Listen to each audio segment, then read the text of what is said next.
My grandfather Antonio was a very wealthy man, and he made a fortune by establishing a chain of movie theaters across America. He grew with a small business into a multi-million dollars enterprise. He's a prime example of a self-made man. He went from rags to riches. And he told his children and grandchildren that true value of money is raising of hard work, perseverance, and ambition. And he earned all his millions by himself. He knew from his own experience that it was like to live from paycheck to paycheck, or to be so broke that you can't even afford a bus fare. And he got rich by doing what he loved. He worked hard and lived by his principles. He strongly believed in education, but he even never got a college degree. He established a charity fund, proving grants and scholarships for students from poor backgrounds who were strapped for cash. And he came to United States 60 years ago from El Salvador, from country in Central America, small country. He was poor as a church mouse, and he had to borrow money from his family back at home, and they lent him as much as they could to pay for him his trip to the USA. And his first years in America, he lived on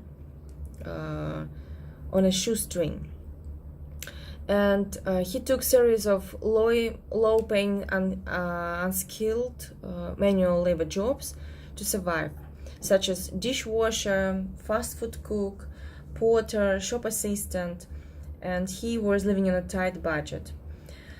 At that hard times, he understood that hard times taught him to respect people, no matter what they are, what they do. Since then, he always tipped waiters, taxi drivers, cleaners, and all other industry workers, because he had been in their shoes, and he knew what it was like to be in a need.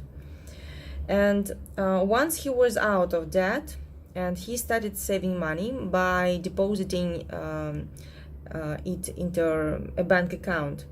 And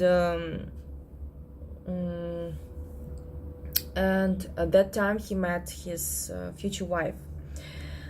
He was very shy, and he didn't know how to approach her, so he applied for a job at the local movie where she worked, to see her more often. And that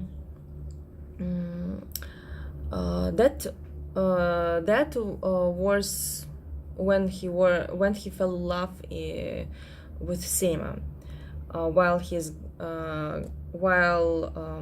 grandma fell in love with him. He bought an incredibly expensive diamond ring that cost him a nominal lakh, and proposed to her. And soon they got married.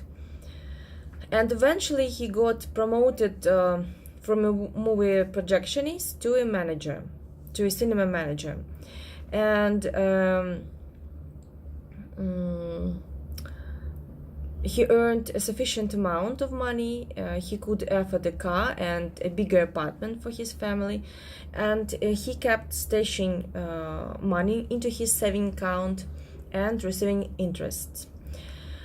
And by the late 1980s, he had saved enough money to start his own venture. So he left his job and took out $50,000 from his account, where he was keeping for a rainy day. And in addition to withdrawing cash from a bank, he also cashed out his stocks and sank most of savings into a small movie theater of his own. That's how he began his own business. But unfortunately, this first venture turned out to be failure, and to be failure due to his lack of experience and poor location choice. And everything started all well, but the business wasn't making much profit, and it went belly up after 6 months. Antonio went bankrupt. He lost his money, but this failure didn't discourage him in the slightest. And instead of pitying himself, he did his best, and he learned from his mistakes.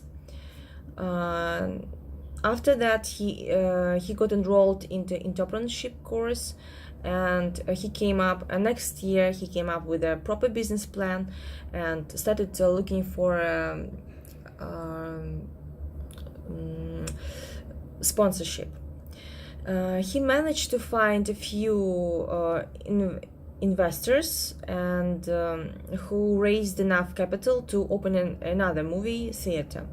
And over the years, it grew into 60 locations across 34 states, and things were going well.